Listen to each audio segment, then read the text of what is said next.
fast, sitting here praying that this night's gonna last. You got it all on tap, I'm loving your vibe, always have your back. We like all the same tracks, listen all night in the sheets all black.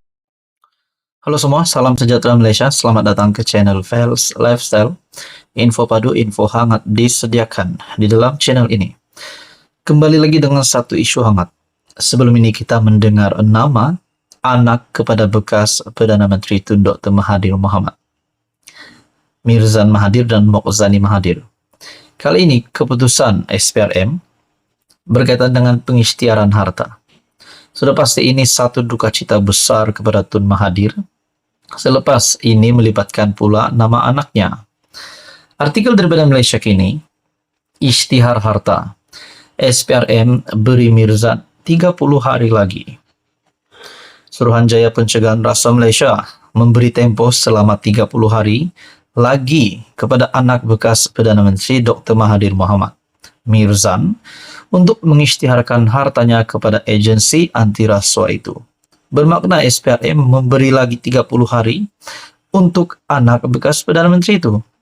Nah, persoalan yang timbul adakah di sini anak kepada Tun Mahathir ini nak lari ataupun anak kepada Tun Mahathir ini tak tahu nak buat apa sehingga terpaksa menangguh lagi.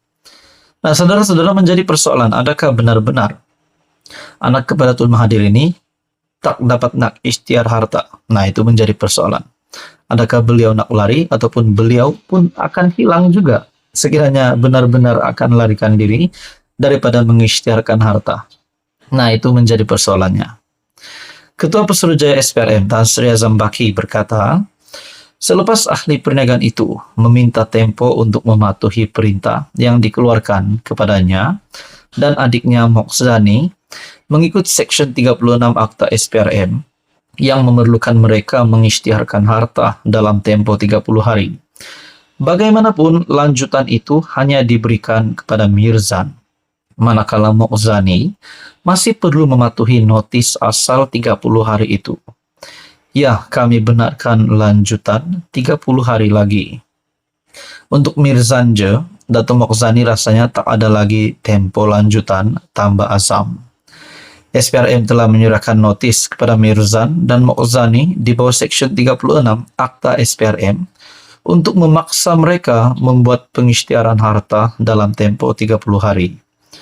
Tempo asal notis itu sepatutnya tamat pada pertengahan bulan ini. Azam mengesahkan kedua-dua adik-beradik itu belum menyerahkan pengisytiharan harta mereka setakat hari ini. Sebelum ini dilaporkan bahwa SPRM memanggil Mirzan dan Mokzani untuk disoal siasat bulan lepas. Walaupun asas sebenar siasatan mereka tidak jelas. Pada 6 Februari lalu, Azam berkata SPRM belum menerima sebarang maklum balas dan mengatakan Mirzan dan Mokzani boleh didakwa jika gagal mengisytiharkan harta mereka. Berikutan itu, kedua-dua beradik itu mengeluarkan kenyataan akbar pada 8 Februari bagi meminta SPRM bersabar dan mengatakan bahwa adalah usaha yang mustahil untuk mengumpulkan maklumat selama 43 tahun. Menurut Mirzan dan Mokzani, SPRM telah meminta senarai aset sejak 1981, yaitu tahun pertama Mahathir menjadi Perdana Menteri. Kita dapat lihat agak sibuk anak kepada dua bekas Perdana Menteri Tun Dr. Mahathir Mohamad. Bagi saya ini satu kejutan buruk lagi untuk Mahathir dan kroni serta anak-anaknya. Isytihar harta, SPRM beri Mirzan 30 hari lagi. Artikel daripada Malaysia Kini bertarik 16 Februari. Apa komen Anda? Sekian saja. Teruskan bersama di dalam channel ini untuk info yang seterusnya. Halo semua, salam sejahtera Malaysia. Kembali lagi bersama di dalam channel Fels Lifestyle. Saudara-saudara, tuan-tuan dan puan-puan, ini pasti satu lagi isu hangat yang pasti mengejutkan ramai orang, terutamanya kepada kepimpinan politik di Malaysia. Disahkan ini satu tangkapan yang pasti mengejutkan ramai dan hukuman penjara hingga 100 tahun yang pasti menggemparkan ramai. Satu artikel daripada Malaysia Gazette mengesahkan tangkapan dan juga keputusan hukuman penjara ini. Artikel daripada Malaysia Gazette rogol anak, libas istri dengan parang. Buruh berdepan hukuman 104 tahun penjara. Artikel pada 16 Februari. Seorang buruh berdepan hukuman 104 tahun penjara di Mahkamah Session Ayer Keroh hari ini atas pertuduhan merogol anak kandungnya, amang seksual fisikal, ugut bunuh, dan melibas parang terhadap istrinya tahun lalu. Tertuduh berusia 38 tahun bagaimanapun mengaku tidak bersalah, sebaik semua 6 pertuduhan dibacakan juru bahasa di hadapan Hakim Azhara Orni Abdurrahman. Mengikut 2 pertuduhan, tertuduh didakwa telah merogol anak perempuannya berumur 15 tahun yang menjadi kesalahan di bawah Seksyen 376 dalam kurungan 3 Kanun Keseksaan. Sabit kesalahan boleh dipenjara tidak kurang 8 tahun dan tidak lebih 30 tahun dan boleh juga dikenakan tidak kurang 10 sebatan.